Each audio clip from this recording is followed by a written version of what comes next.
करनाल में भी black fungus का कहर जारी है। ब्लैक फंगस के अब तक 25 मामले सामने आ चुके हैं। 41 मरीजों में ब्लैक फंगस के लक्षण हैं। केंद्र ने राज्यों को ब्लैक फंगस के इंजेक्शन दे दिए हैं और इसी को लेकर लगातार ये आरोप पहले लग रहे थे कि ब्लैक फंगस का इलाज हो, लेकिन इलाज के लिए दवाई नहीं है। अब हरियाणा को ब्लैक फंगस के इंजेक्शन दे दिए गए हैं। हरियाणा को 640, पंजाब को 200 इंजेक्शन मिले हैं, चंडीगढ़ को 50, दिल्ली को 400 इंजेक्शन दिए गए हैं। सबसे ज्यादा गुजरात को 4407 इंजेक्शन मिले हैं। यहां पर ब्लैक फंगस का कहर सबसे पहले और सबसे ज्यादा देखने को मिला था। इसके अलावा महाराष्ट्र में भी ब्लैक फंगस के काफी मामले सामने आए थे और अभी भी वहां पर ब्लैक फंगस का कहर जारी है। 21 मई को राज्यों को 23,680 इंजेक्शन मिले थे।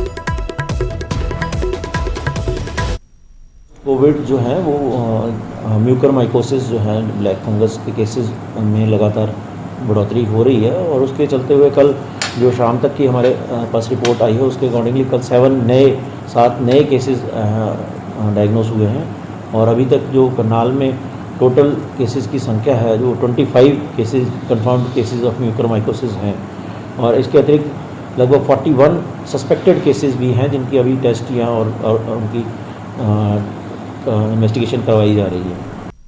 अगली बड़ी खबर, किसानों की चिट्ठी पर केंद्र ने अभी तक जवाब नहीं दिया है। किसानों की चिट्ठी पर अब बीजेपी नेता हरजीत ग्रेवाल का बयान, कहा केंद्र सरकार शर्तों के साथ बात नहीं करेगी। किसान नेताओं में अहंकार और जिद है, ये हरजीत ग्रेवाल की तरफ से कहा गया।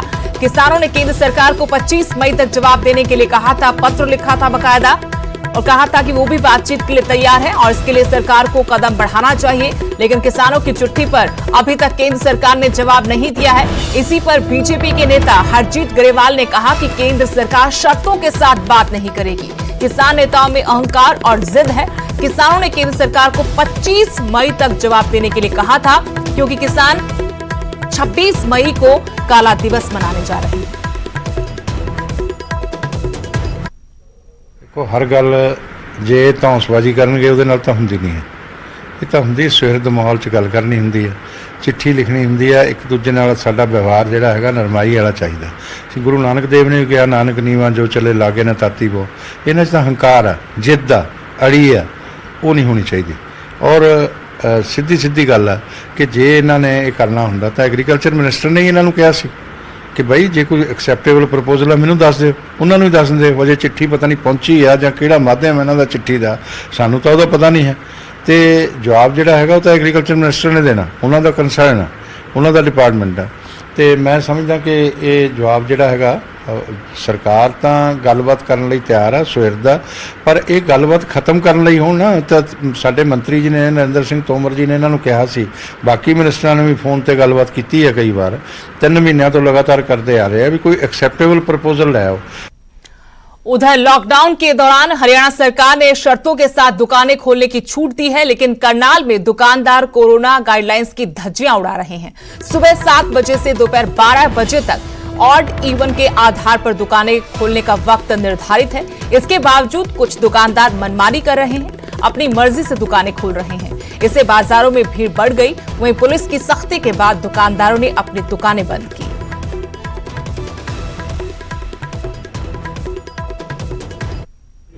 पालना करते हुए ओड इवन जो भी जैसे आपकी दुकान का जो भी नंबर है उसी के अनुसार आप अपनी दुकान को खोलिए, उससे व्यवस्था भी बनी रहेगी और मतलब काम है आपका वो भी सुचारू रूप से चलता रहेगा।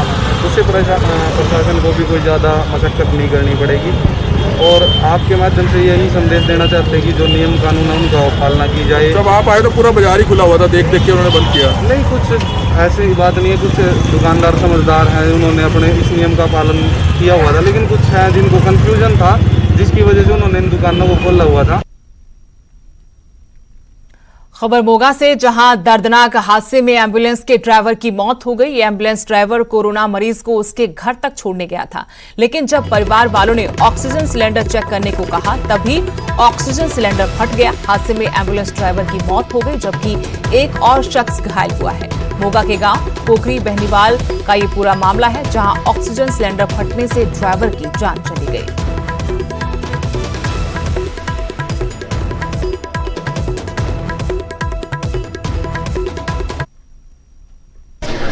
ਉਹ ਸਿੱਧੂ ਹਸਪੀਟਲ ਦੇ ਵਿੱਚ ਇੱਕ ਕਰੋਨਾ ਪੇਸ਼ੈਂਟ ਨੂੰ ਛੱਡਣ ਕੇ ਪਿੰਡ ਬਹਿਣੀਵਾਲ ਗਿਆ ਸੀਗਾ ਜੀ।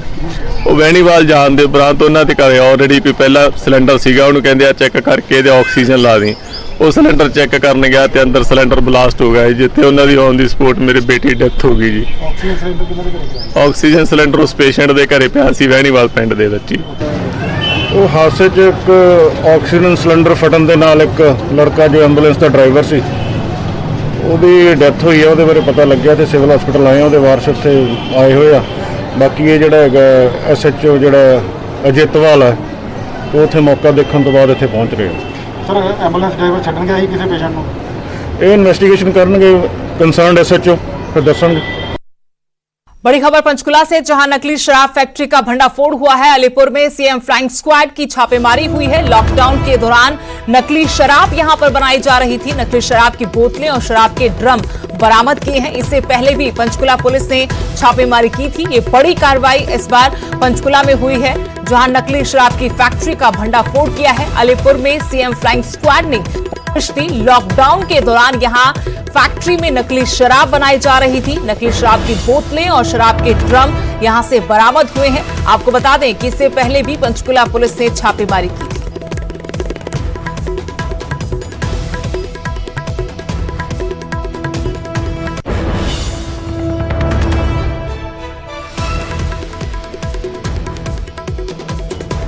बड़ी खबर आपको बता रहे हैं पंचकुला से, जहां अलीपुर में सीएम फ्लाइंग स्क्वाड ने छापेमारी कर नकली शराब की फैक्ट्री का भंडाफोड़ किया है। लॉकडाउन के दौरान इस फैक्ट्री में नकली शराब बनाई जा रही थी।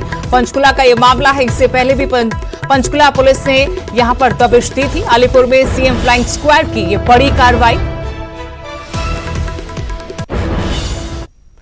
वहीं पलवल में एक परिवार को लाठी डंडों से बुरी तरह पीटने का वीडियो खूब वायरल हो रहा है। वीडियो में साफ देखा जा सकता है कि हमलावर 85 वर्षीय बुजुर्ग महिला को किस तरह से पीट रहे हैं। इस मारपीट में कई लोग गंभीर रूप से घायल हुए हैं। मामला कैंप थाना क्षेत्र का है। फिलहाल पुलिस ने सीसीटीवी फुटेज और पीड़िता की शिकायत के आधार पर मामला दर्ज कर लिया है और जांच शुरू कर दी गई है। पीड़ित परिवार के मुताबिक घटना बीते 18 मई की है, जब पड़ोसी ने ही बुजुर्ग महिला की पिटाई कर दी। हमारे घर में पूजा हो रही थी सुंदरकांड की। उसमें हमारे सामने एक पंडित रहता है, उसने उसमें वो पंडितों को मारा था और हमारी दादी को और मेरी मम्मी को और मुझको मारा था। और वो जो पूजा हो रही थी उसको ठोकर मारी थी। उसमें पूरा मामला एक पड़ोसी है जी, एक तरफ बुजुर्ग है, एक तरफ पंडित जी है। इनका आपस में कोई वो धार्मिक अनुष्ठान करवा रहे थे, तो उनका आरोप है पंडितों का, भाई हमें नहीं बुलाया। इस प्रकार से उनके साथ मारपीट कर दी और उनने उनके साथ मारपीट कर दी थी। तो दोनों तरफ से क्रॉस मुकदमे दर्ज है और अभी जेल तफ्तीश मामला चल रहा है। कोरोना महामारी पर विजय हासिल करनी है तो वैक्सीन ही सबसे कारगर और एकमात्र विकल्प है। सरकार भी वैक्सीनेशन पर जोर दे रही है और जनता भी वैक्सीन लगवाने के लिए आगे आ रही है। यमुनानगर में जिले के सबसे बुजुर्ग व्यक्ति ने कोरोना का टीका लगवाया।